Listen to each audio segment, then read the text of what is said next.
Hello, everyone. Welcome back to another episode of the Chiller Queen podcast. I'm back soon because it never ends. It never ends. And I'm doing this like off the cuff right now. As you can see, background's different. Holding my mic here. I feel like this is an important story to get out, especially since my last episode that I just put out. If you're watching this on YouTube or you're watching this on Rockfin, this is a video, so you might be a little bit confused if you have not listened to my last audio recording episode that you can listen on. You can listen to the audio recording on Rockfin. You can also listen to it on my podcast feed, Chiller Queen Podcast, wherever you listen to podcasts. I did not put that episode out on my YouTube channel. So if you're only tuning into my YouTube channel, then this story kind of stems off of that one, because I was talking about Tim Ballard potentially being, not potentially, we now know that Tim Ballard is tied to this Doomsday cult that is, kind of a super niche group that's within the LDS church. They have visions of the end times. They have just visions. And they believe that the second coming of Christ is right around the corner. And it seems like they're tied to the Chad and Lori Daybell case, Julie Rowe, Jody Hildebrandt, Ruby Frank. We now know Tim Ballard. And I did a super deep dive I went through all of the court documents that were recently published with the two civil cases, as well as the criminal case through Davis County against Tim Ballard and Operation Underground Railroad. And we found that there was a lot of compelling evidence that talked about a character named Tom Harrison. And we know now that Tom Harrison is Spencer from the book Visions of Glory. And Visions of Glory is a book written by John Pontius. It was written in 2012. It's gained a huge following within the LDS church, mainly. And Spencer, it basically talks about how Spencer, this character, had, all these near-death experiences, and he experienced all these visions of the end times and what's going to happen before the second coming of Christ. And Spencer, being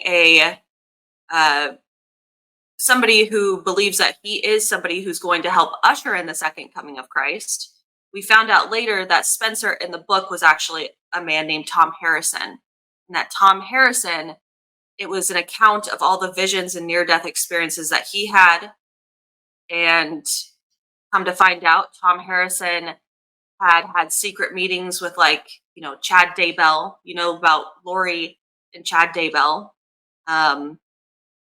And, we all know how that turned out.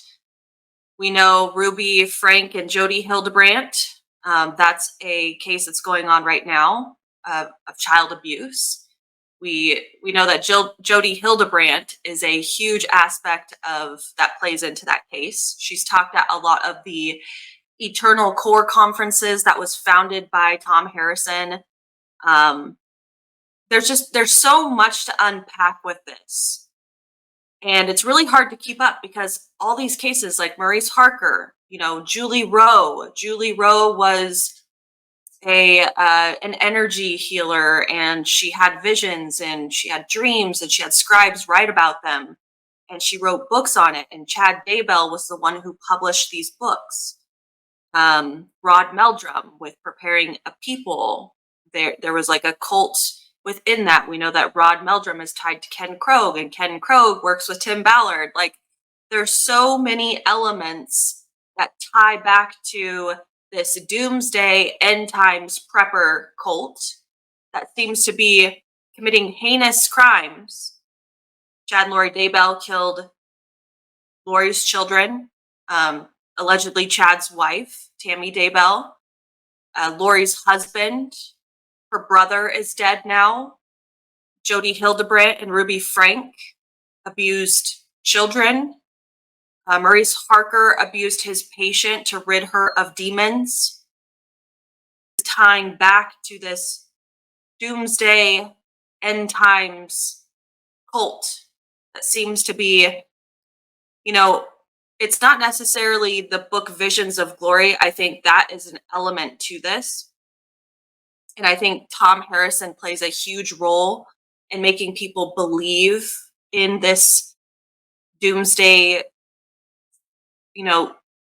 end times prepper belief of the second coming of Christ being right around the corner. I think he plays a huge role in that because he's had these near-death experiences. He's published his stories, and people really look up to him as like this Davidic person who's going to be ushering in the second coming. And so he's gained kind of this cult following. He's, he mentored Chad Daybell. He's a huge aspect of the Tim Ballard situation.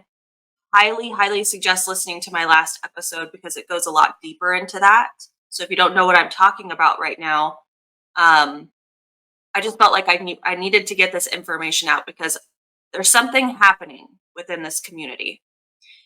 I got done literally recording the Tim Ballard episode, and I go downstairs and I turn the TV on, just to see what other kinds of things have popped up. It seems like something new pops up every day, right?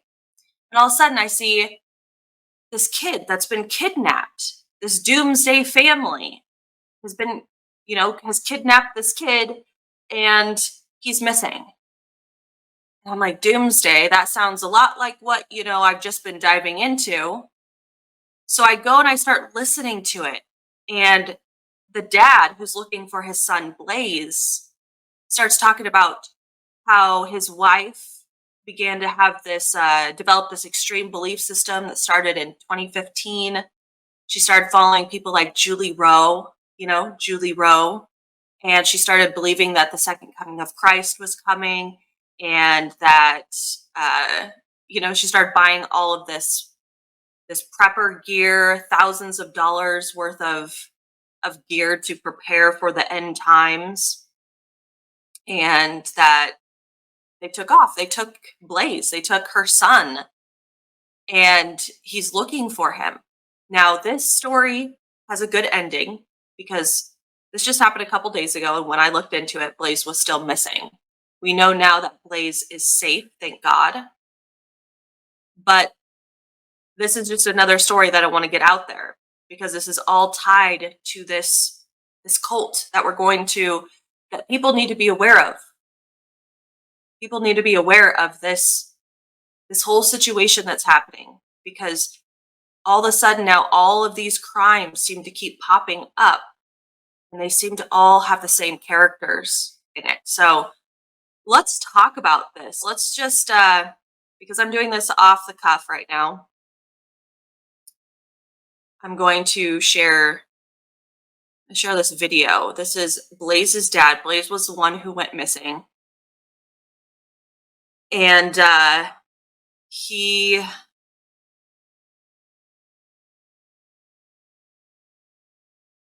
let's just listen to what he has to say about what exactly transpired.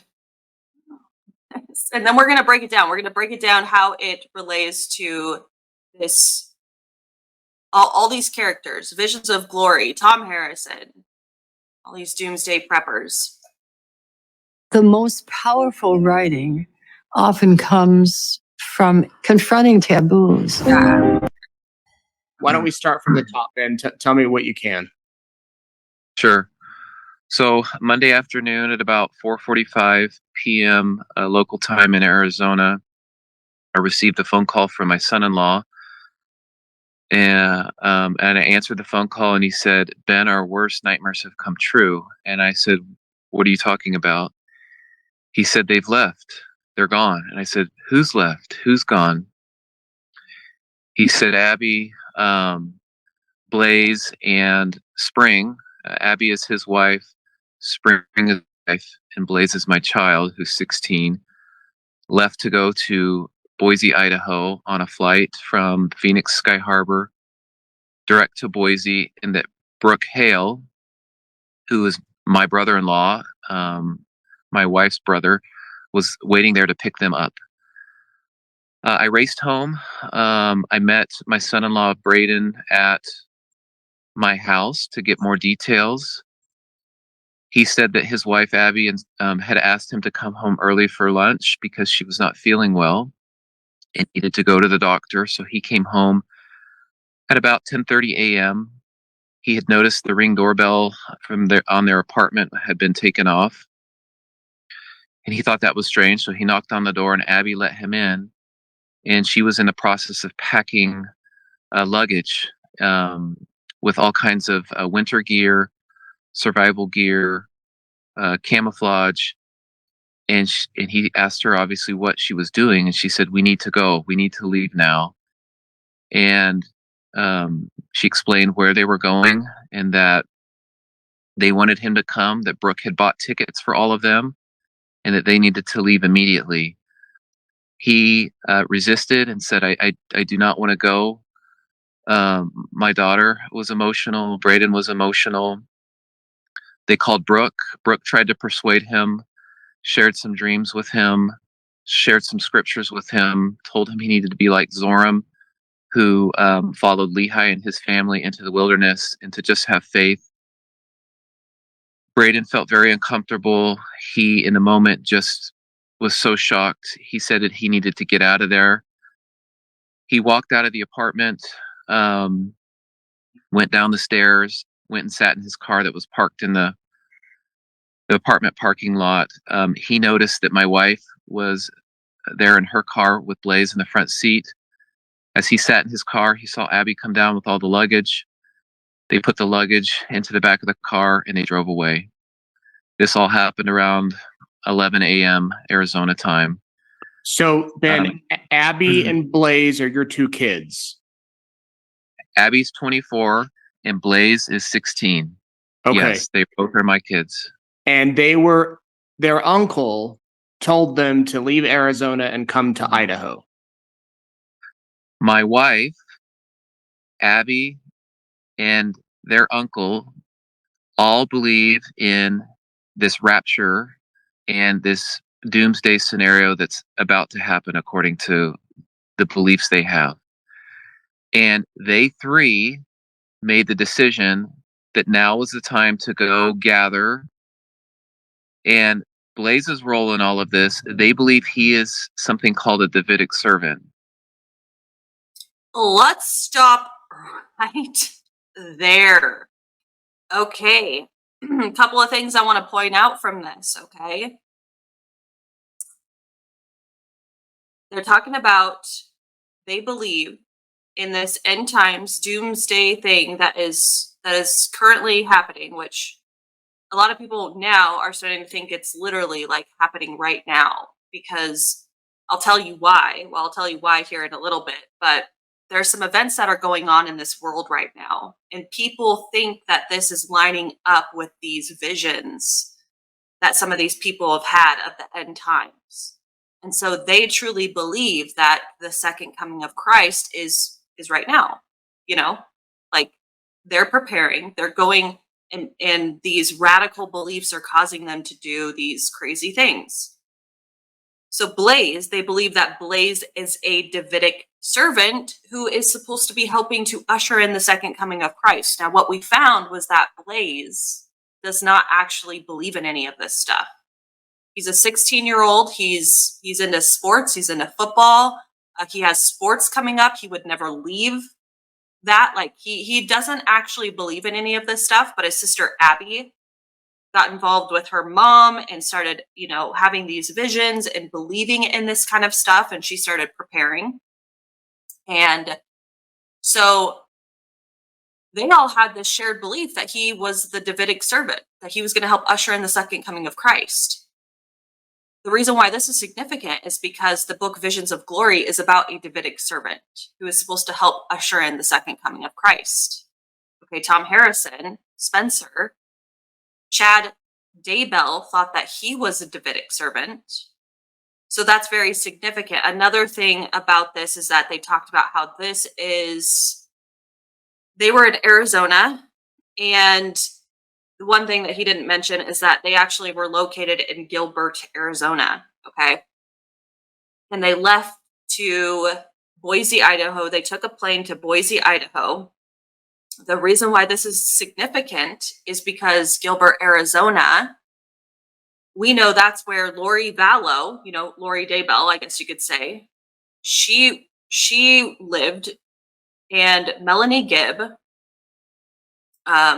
who's also part of the Lori Daybell case. We know that.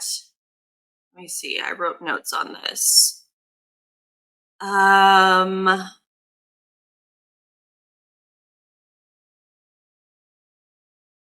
Zulema and Melanie Gibb. We know that they shared a ward with Spring, who is the mother of Blaze. So at one point, they were actually all in the same LDS ward. And we know that Melanie Gibb, Zulema, Lori Daybell were all part of this end times Doomsday cult.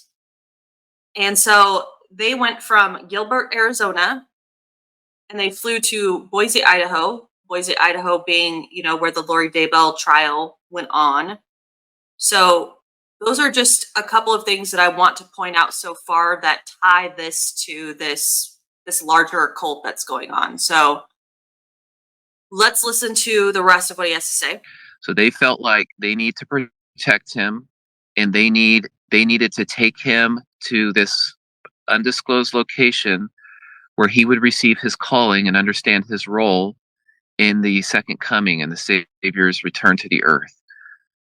So that's how Blaze is involved in this. They see him as this Davidic servant that plays a significant role in the Savior's return. Recordings just got better. Hey, it's Dana from StreamYard. I'm so excited to announce that local recordings are not. And as far as these beliefs, Ben, as far as you know, I mean, has your wife been talking about this for, the past few weeks or months, or is this suddenly out of the blue, she starts saying this and off they go? So back in 2015, my wife got involved pretty heavily with Julie Rowe. So much that she was asked to be a scribe for some of these revelations that Julie Rowe was receiving. There was some energy healings that took place. It concerned me a great deal. I expressed that to her, and we actually, I requested that we go in and talk to our ecclesiastical leader, a bishop, to talk about it. The bishop asked her, or essentially told her, she needed to stop if she wanted the marriage to survive. Spring stopped following Julie Rowe at that time, but I think she was still indoctrinated with a lot of what was taught and shared. My wife's always been fascinated with the end of days, the last times. She's recently been researching significantly an author by the name of Abraham Gileadi, who purports to understand the book of Isaiah. My wife brought my daughter into this about 2.5 years ago, and they started having dreams, and they started sharing dreams, and both felt like they had the gift to interpret dreams. Again, that's another huge element of this whole thing, is that they have visions, they have dreams, and in the LDS faith, they believe that, if you get these visions, you get these dreams, you get these revelations, don't share them with other people, because you may not know how to interpret them the right way. It's almost like the Bible, you can interpret the Bible in various different ways, and that these visions might not necessarily be literal, and you may not be able to interpret them properly. So keep them to yourself. Don't share them. Only share them if you have a prophet or, somebody of high status within the church that can help you kind of interpret these visions. Well, within this group, a lot of people are getting these visions. They're taking them literal.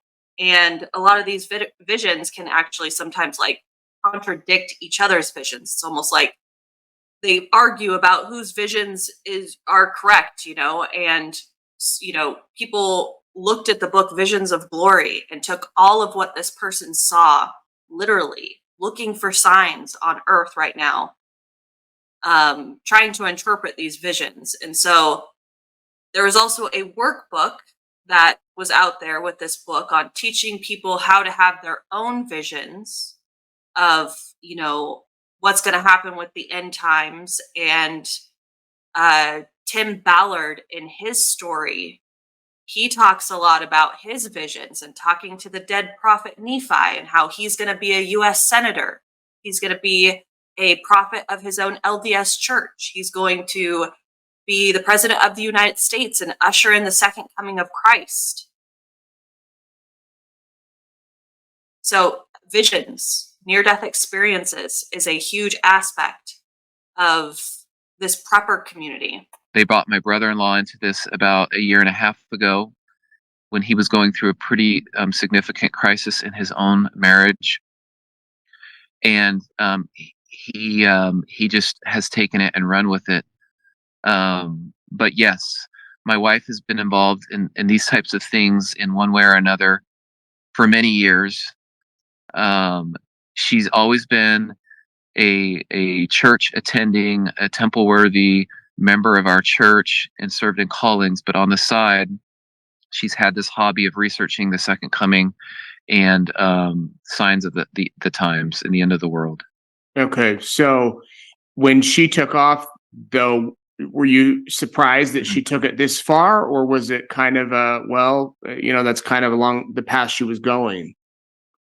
When she was into the Julie Rose stuff, she started spending significant amount of money on food prep. She was buying a lot of winter gear, even though we live in Arizona. She was buying tents. She was convinced that that the saints would have to gather in the last days up into the mountains, and she was preparing for that. I thought there was a possibility that she could eventually leave and take off with another group. I'm totally surprised that she took my son Blaze, and I'm even more concerned because Blaze has never subscribed to any of this. He is not. He is in no way a supporter of anything she's ever believed. He is your prototypical teenager that all he wants to do is hang out with friends and be on his phone. He's an athlete. He's on the football team. He's worked so hard to be on that football team. They still have games left this season. There's no way that he would have gone along with this. So they've coerced him, possibly sedated him. He's probably maybe been threatened. I did hear from Braden that Braden asked if Blaze was going, and apparently he was told that they told Blaze he was going on an early birthday vacation, but obviously that would have been Blaze would have figured out really quickly that there is no vacation. So I'm very concerned about that piece, that my son is in danger and that his uncle maybe could be the aggressor in this if things don't go the right way.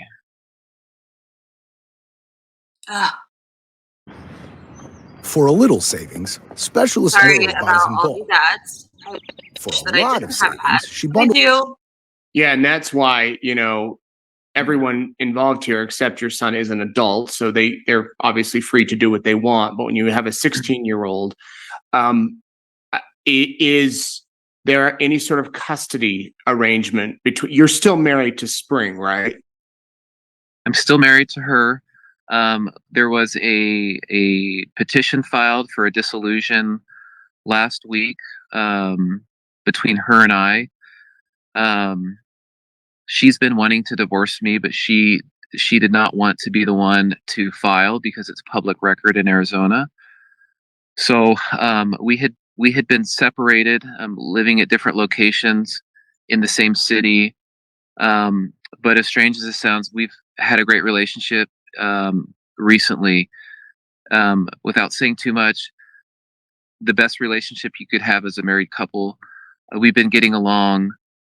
But the amount of time she spent talking to Abby and Brooke on the phone, the frequency, we're talking hours a day, multiple times a day. for the last year and a half. And I would periodically check my AT&T phone records. They were always talking to each other, morning, midday, night. Because of the petition for dissolution that I had filed, I was able to get an emergency motion from a judge from the Superior Court of Arizona issuing an order to return Blaze to me immediately and invoking the ability for law enforcement to get involved.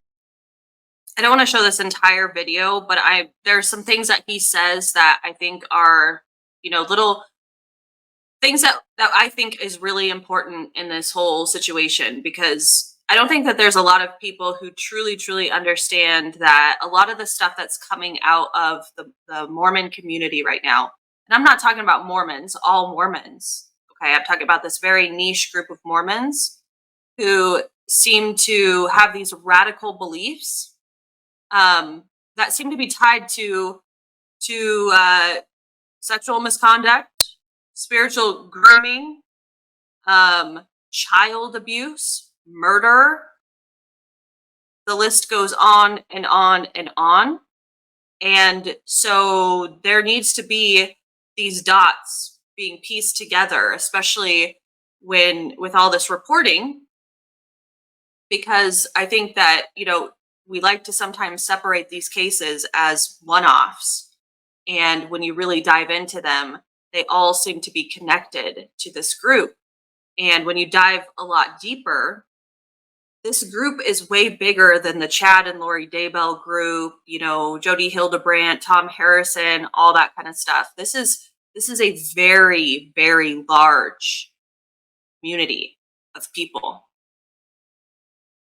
We need to be aware of these people because it seems like they're willing to go to extremes because of these radical beliefs that they have. Chad was on forums talking about how he was going to shoot all the zombies. This book, Visions of Glory, talks about zombies, people being dark and light, people being possessed by demons.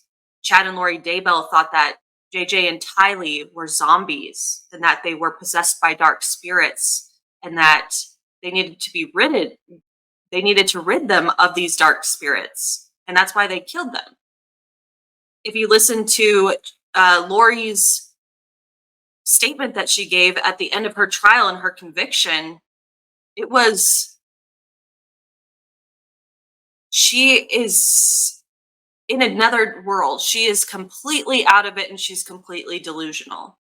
She talked about how she had a near-death experience when she was giving birth to Tylee, and she had these visions, and that Tammy Daybell, her friend, the one that they allegedly killed, Chad's wife, came to her, and that JJ and Tylee are, they forgive their mother because they know why it all happened and that they're busy, and they come to her in these visions.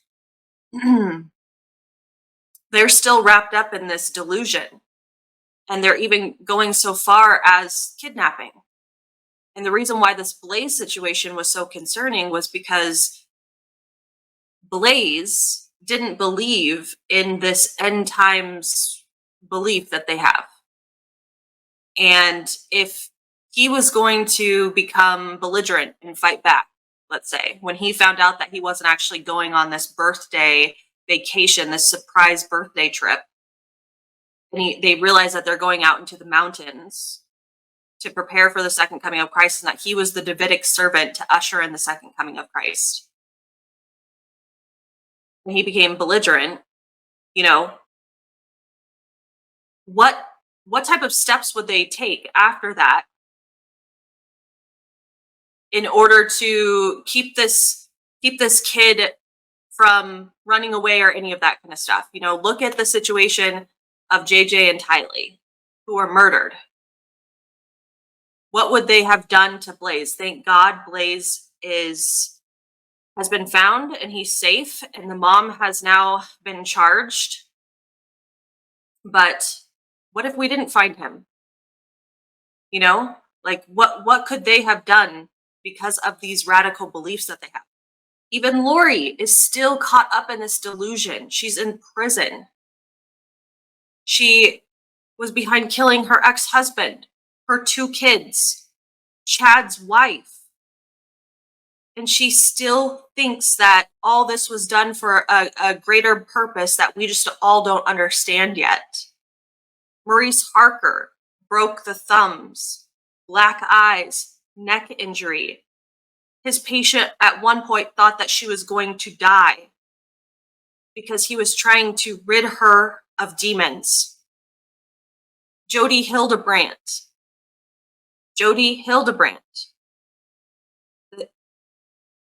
Ruby Frank's son runs out of Jody Hildebrandt's house, runs next door. He's emaciated. He's been starved. He's dehydrated. He has duct tape around his wrists and ankles. He has deep wounds.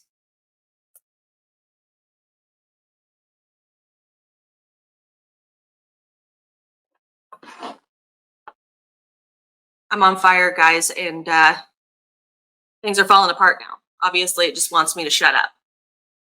But that's like my point of what I'm trying to say here, is that this community of people who have adopted these radical beliefs, it's terrifying, okay? And I'm going to share another thing with you guys. We're not going to listen to all of his stuff.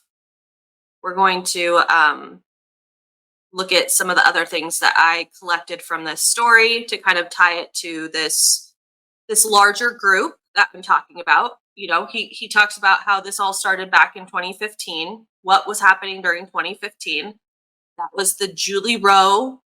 Obviously, we know she was connected to Julie Rowe. Julie Rowe was writing books during that time. Chad Daybell was publishing them. You had Visions of Glory. Visions of Glory was published in 2012. And it started gaining a lot of traction within this whole thing.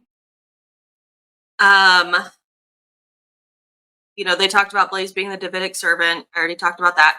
One thing I did not say, and one thing that wasn't mentioned in that video, is that after they went to Boise, Idaho, and this is really important as well, they took a car and they drove all the way to Canada. And what is important about that is that in Canada, Carson, Canada, is where Spencer goes in the book Visions of Glory.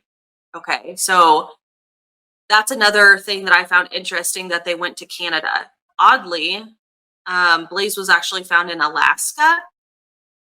So, but we do know that they did drive to Canada, and Carson, Canada is where Spencer goes in this book. It was a big part of the book. Obviously, they believe that the second coming is near, and there's a interesting aspect of this, because I was watching something that other people. So I was watching Hidden True Crime, and they have a really phenomenal YouTube channel and podcast, and she did a lot of reporting on the Lori, Chad, and Daybell case. She's done a really in-depth analysis of their belief systems, Visions of Glory, and all that kind of stuff. And she says that there was this website that's a huge part of this end times prepper community, and it's called Avow, and it's owned by Christopher Perrett. He bought it from somebody else. I can't remember his name, but in this website, it's a subscription website, so people have to pay to go in there and see the forums that they talk about. Well, in there's a lot of these radical beliefs. There's a lot of conspiracies. They talk about the end times, ushering in the second coming of Christ, all of their visions. Chad Daybell was a part of this Avow website. He talked about shooting zombies on the website, like I said before. And people were really encouraged to have their own visions and their own dreams. Well, recently, with the whole Israel war that's going on, what I have noticed is a lot of these end times people, this isn't just in the Mormon community or the LDS community. I've even seen this with even Christian, Christian end times apocalyptic people. There's actually this Instagram account that I follow that I kind of find was funny because all he does is just fearmonger about the end times.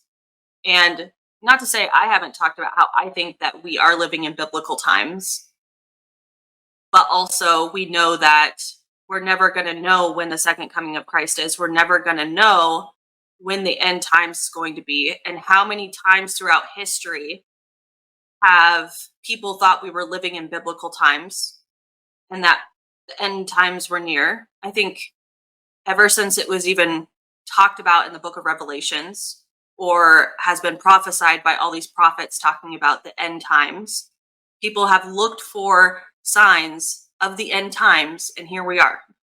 We're still here. We're still kicking. And so, do I think we're living in biblical times? I think there's a possibility, because there is a lot of things happening in this world that makes us feel like, how can this get any worse?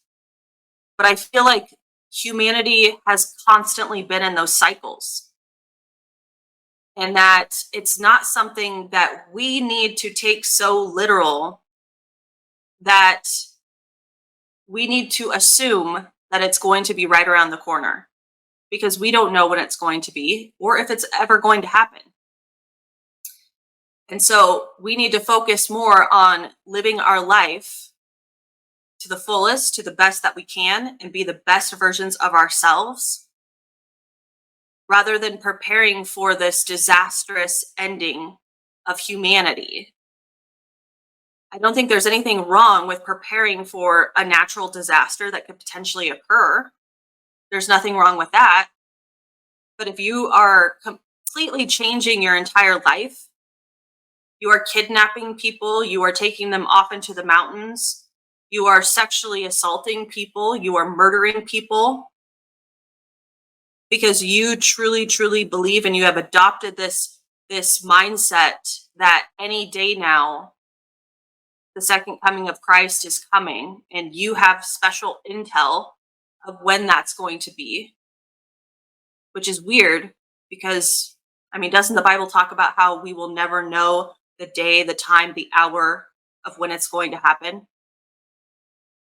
Even the visions that are talked about, the revelations that are talked about in the book of Revelation, shouldn't even be taken literally, because it was something that was written so long ago in such simplistic terms that we can never really know exactly what it is that they were seeing. They were describing things in the way that they interpreted it or understood it from their time.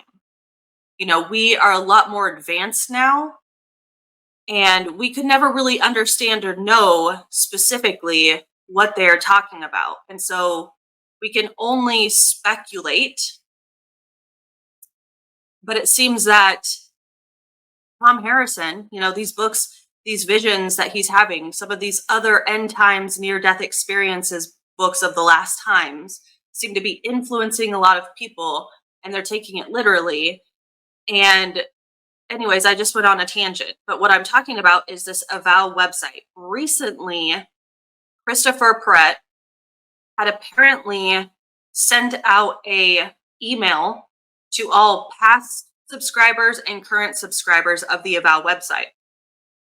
And he basically says that whatever the situation that's happening in Israel, he alludes to the fact that it is a major sign in now is the time. Now is the time that we are right around the corner from the second coming of Christ.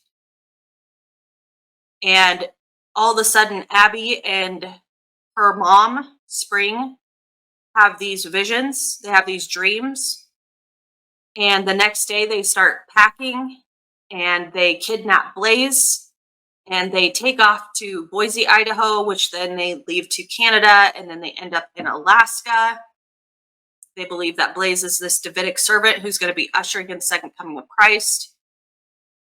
And so I believe that that kind of played into this belief potentially that like now is the time. Now is the time that our days are numbered because of the war that's happening in Israel. And so I really wanted to just bring that up because we don't necessarily know what this group is capable of, but we should probably be aware of who our family members are, what books they're reading, what some of their beliefs are, especially within the LDS community. Talking about visions, dreams, prophecies, end times, the second coming of Christ. I'm going to be doing another episode about Tim Ballard again, because I didn't really dive too deep into why the victim statements were so concerning for me, because obviously there's people out there that believe it has been completely fabricated. But when you read the documents and you really thoroughly go through them, a lot of them corroborate each other's stories. And then you look at the criminal case, which corroborates a lot of what the victims were saying. There's a lot of really concerning elements to it. And it's not just about this end times prepper community. There was a lot of concerns that I felt towards Tim Ballard as a person. I'm not a psychiatrist. I'm not a psychologist, but what I can tell you is that he has elements of someone who is like a psychopath, to be honest with you.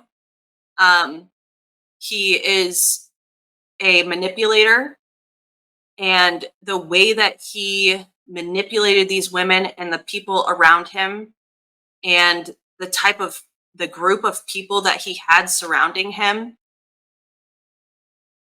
I really want to paint that picture. But I would highly suggest listening to my Tim Ballard episode. You can only listen to that on my podcast feed. It's audio form. You can also listen on rockfin.com/Chiller Queen podcast, but that's a subscription. It's my paid channel. But I just, did this on a whim, and talking about this end times doomsday visions of glory cults. There's a lot of these cases that have been coming out lately. I hope that we don't see a lot more coming out with, even more drastic implications that maybe we could have prevented if we were just more aware of these people and their radical beliefs. And so just be aware of your surroundings, guys. I wanted to get this story out. This story did end good. Blaze is safe. Spring, his mother, has been charged, and we will definitely see how this story, unfolds and ends up. But I hope that I'm not going to be doing another story on this again anytime soon. But it does seem like there's a lot of stuff going on in the Mormon community right now. So I am signing off. Stay weird, my friends, and don't forget to question everything. Bye-bye.